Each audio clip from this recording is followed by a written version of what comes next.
Hello my friends and welcome to End All the Wars. Now this isn't a playthrough now. This is basically I want to show you guys what the dealio is. I would like to know what you guys would see. Would you like to see me play the Central Powers, the Western Entente, or the Eastern Entente? By the way, I do realize I sound really weird right now. I don't know why my voice is like this. I think the illness is trying to kill me or something. So yes, we'll take a quick look at the Central Powers, and I'm going to show you the war plans. At the beginning of the campaign, you have a choice of 4 war plans for each nation. So blah da ba doo ba da. Let's have a look. Okay, so for Germany, we have the choice of the Schlieffen Plan. Germany has 7 armies in the west. Germany automatically declares war against Belgium and occupies Luxembourg. The Moltke Plan. Germany switches the brunt of its offensive forces to face Russia, transferring the 1st, 2nd, 3rd armies to the east. The 4th, 5th, and 6th and 7th armies are deployed in the west, and Luxembourg is not occupied by the German armies. The Comprise Plan. The plan to attack the west are abandoned and Belgium is not invaded. 3 armies are deployed in the east and 5 in the west for balanced defence. Or the Ruprecht Plan. A variant to the initial plan in the west, Germany invades Switzerland instead of Belgium and Luxembourg. And then for Austria-Hungary, we have the Conrad Plan, which is the historical plan. Austria faces Serbia while also engaging Russia as a priority. And that's not really too detailed on what it means. The Kaiser Plan. Austria attacks Russia in force, opting to deal with Serbia at a later date. The Koenig Plan. Background. Austria concentrates its offensive against Serbia, remains on the defensive against Russia. Or the Prince Plan. Austria holds its forces in reserve and bides its time before committing to a particular front. Okay, so that would be the Central Powers plans. Oops, I realise the game is really laggy for some reason. This game is generally pretty damn laggy when you first load it up, for God knows why. I don't know. But yes, we'll take a look at the Allied plans. So let's see. The Western Entente. Ba-da-ba-do-do-do. Okay. Wait a minute. Oh, yes, I did. I was like confused. For some reason I thought I chose German then just because of the weird flag. But anyway. Okay. Let's take a look at the plans for the Western Entente. Or basically just France. So we have Plan 17. This plan calls for immediate offensive against Germany to take priority over all other concerns. Plan 13. This plan has the French army assuming a defensive stance in the west and hoping to draw the German army towards the heavy fortifications on the Franco-German frontier.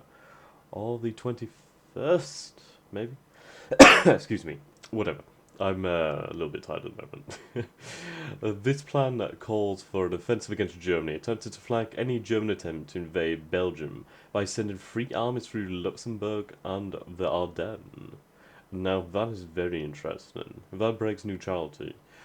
This plan calls for an invasion of Belgium, attempted to preempt a German offensive by from the same direction. Now, Plan 20 would be incredibly interesting. Like, what would that do? Now, the way this game works is you can have intervention. Oh my god, I'm dying, I'm so sorry. So basically, say Germany goes for the historical Schlieffen Plan. They invade Belgium and Luxembourg, and that basically draws Britain into the war, obviously. While if Germany went for Switzerland, that does not draw Britain in initially. They will, and they may join. They may join. It's basically, you see here. So the United States of America has an alignment of 12% to the Entente and 88% to the Central Powers. If any one side gets that percentage to 100, they will join that side in the war. So it's quite interesting. Like right now, Britain is on 70%, but who knows how it could change with the differences of the war plans. Okay, so we'll take a quick look at the Eastern Entente for the last.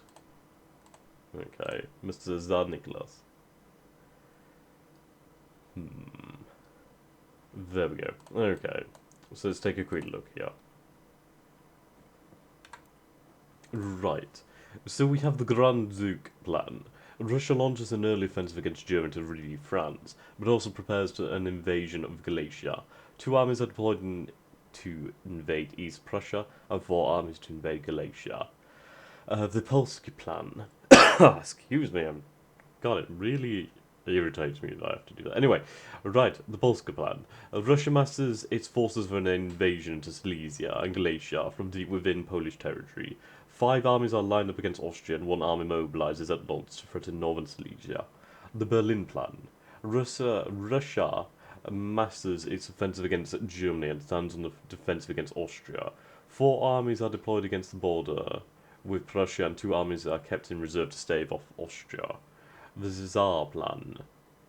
Russia attacks Austria in full force and then all 6 of its starting armies against Galicia. Now that is a very brave plan. That is very brave. And I really could not justify that plan. It has its merits, but basically, if Germany decides on a full offensive against Russia, then holy fuck, you are in for a pain. You would be in for such a beating. They would make it so deep into Germany. I mean, from, what is this? Yeah. From Königsberg.